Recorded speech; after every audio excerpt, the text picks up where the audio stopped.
Hello students, today's session we will discuss about for statement. As similar to while and do while statement, for is also a loop control statement used for repetitive execution of same statements more than once. This one general syntax.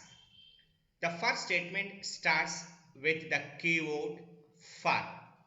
For is a keyword followed by within parentheses we place different sections like initialization, condition and increment or decrement sections, and every section must be separated with a semicolon.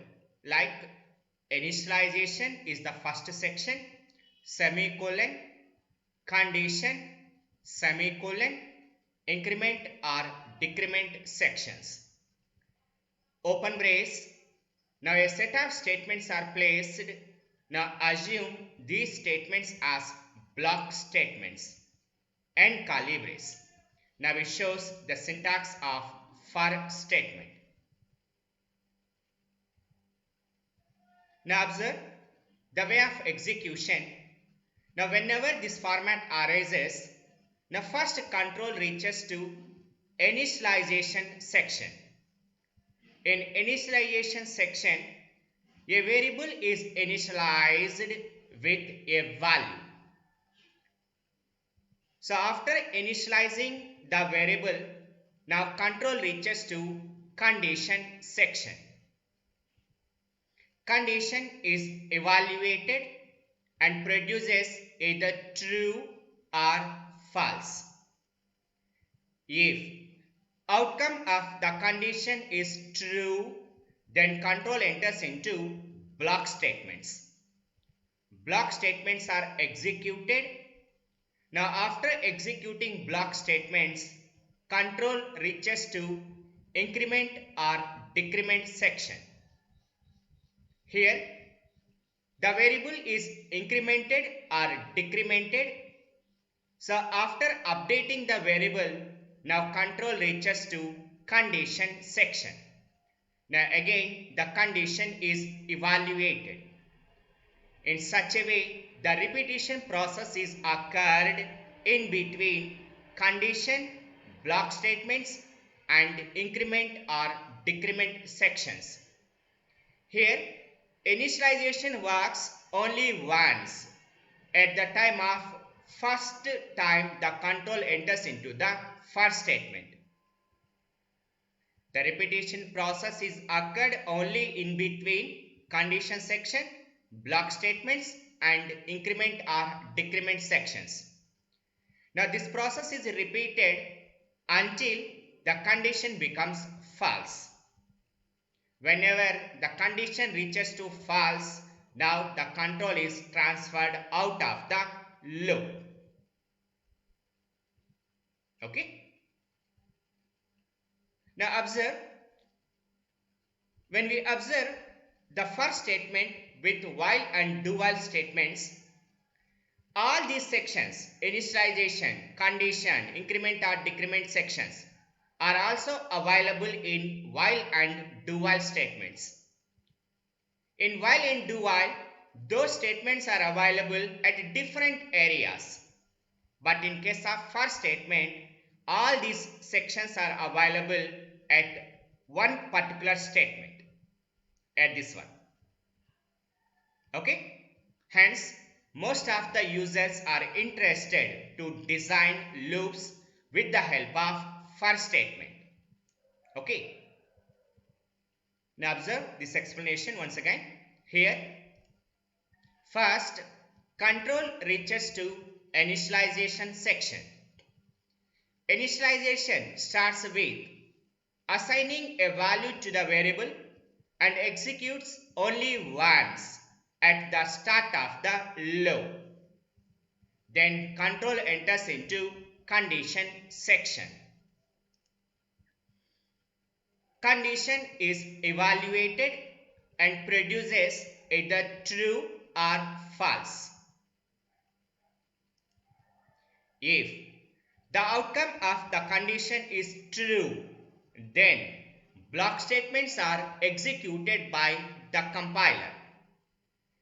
After executing block statements, control reaches to increment or decrement section.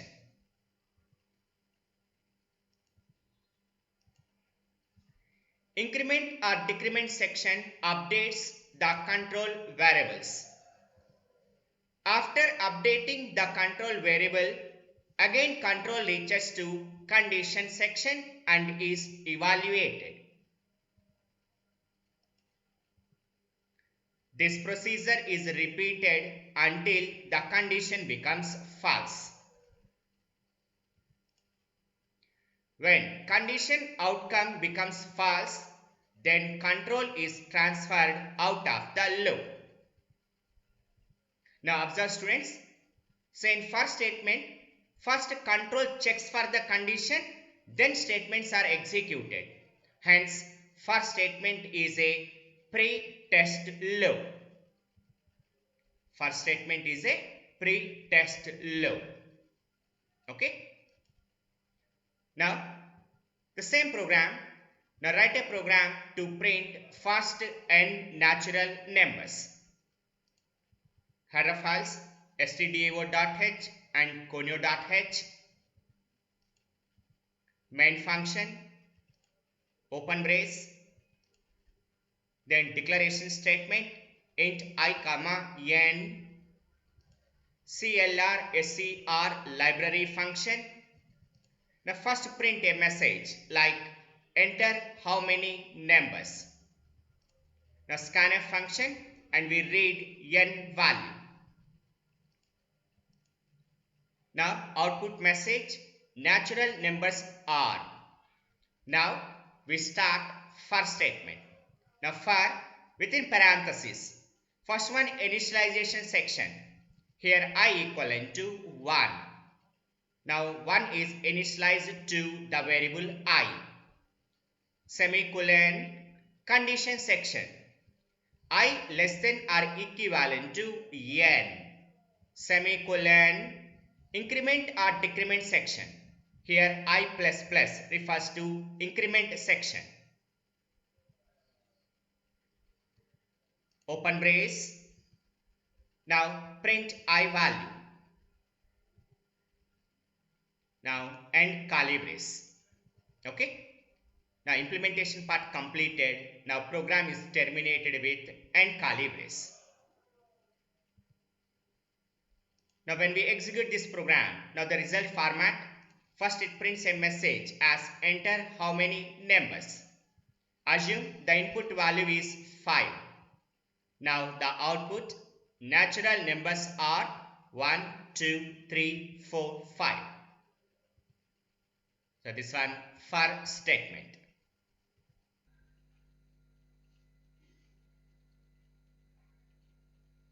Now this one features of for loop.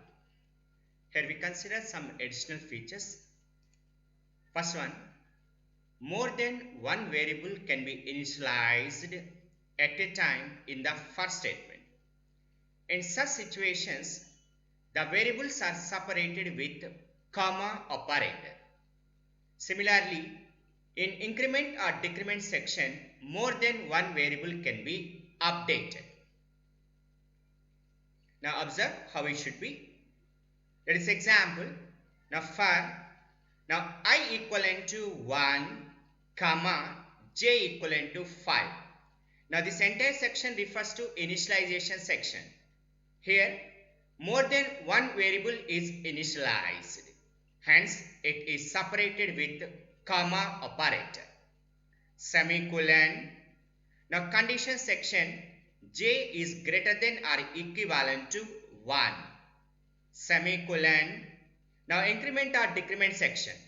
Here more than one variable is updated like I plus plus comma j minus minus.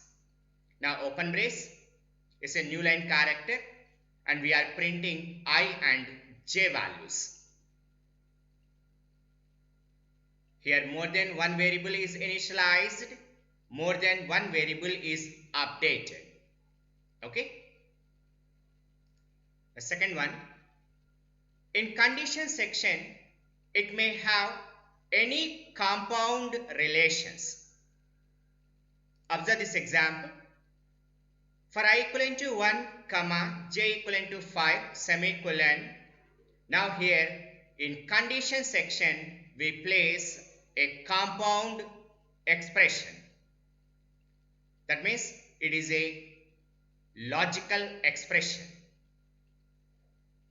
Now this one, I less than or equivalent to 5, logical and j greater than or equivalent to 1, semicolon.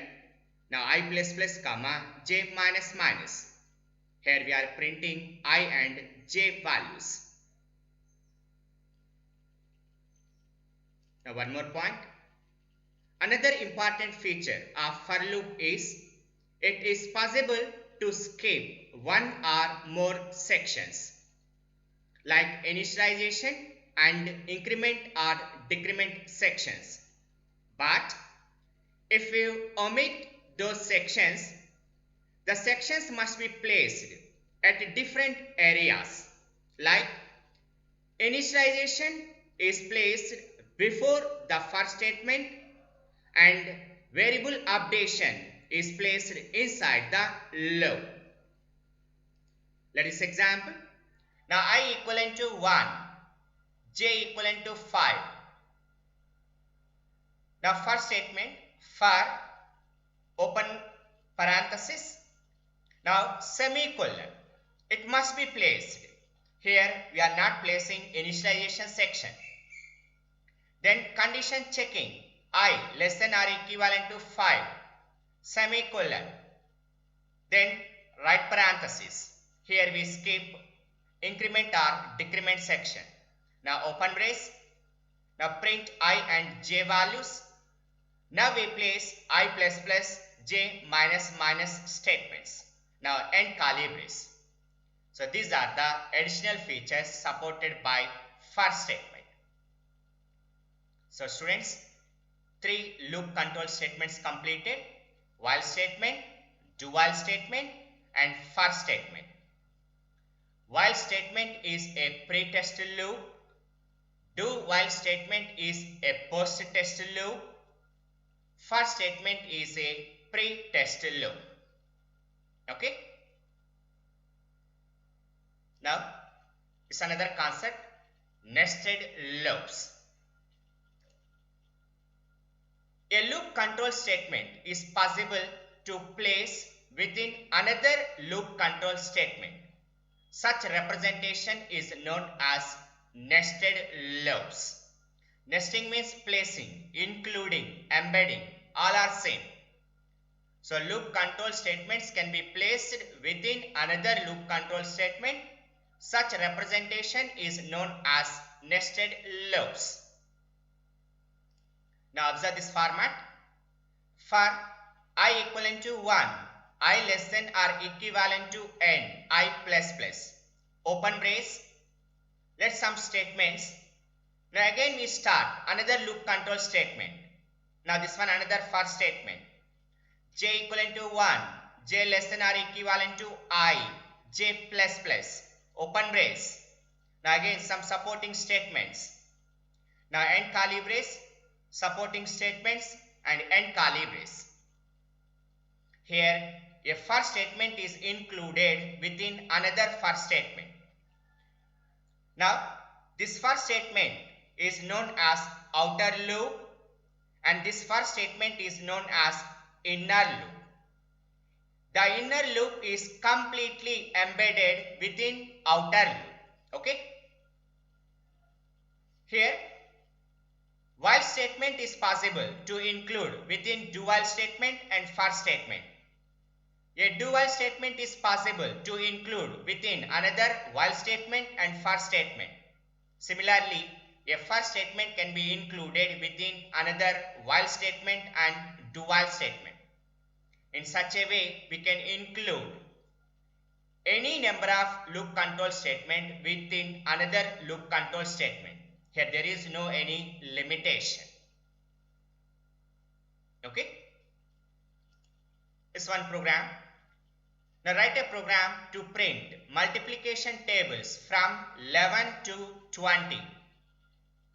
So 11th multiplication table, 12, 13, 14 up to 20th multiplication table. Now observe how it should be. Now first one, inclusion of header files stdio.h and conio.h. Main function, open brace. Now declaration statement, now we need some variables. Now int m comma n comma I. Now CLR SCR library function. Now first we print a common message as multiplication tables are. Now observe this format. For m equivalent to 11, m less than or equivalent to 20, m plus plus. Since we need multiplication tables from 11 to 20. Okay. So first one 11th multiplication table, then 12th multiplication table, then 13th multiplication table. Open brace. Now m holds the actual multiplication table. If m equivalent to 11, now we are printing 11th multiplication table. If m holds 12, now we are printing 12th multiplication table. Now based on this format, now we start another loop control statement for I equivalent to 1, I less than or equivalent to 10, I plus plus. Since we are printing in this format 11 into 1 equivalent to 11, 11 into 2 equivalent to 22, up to 11 into 10 equivalent to 110.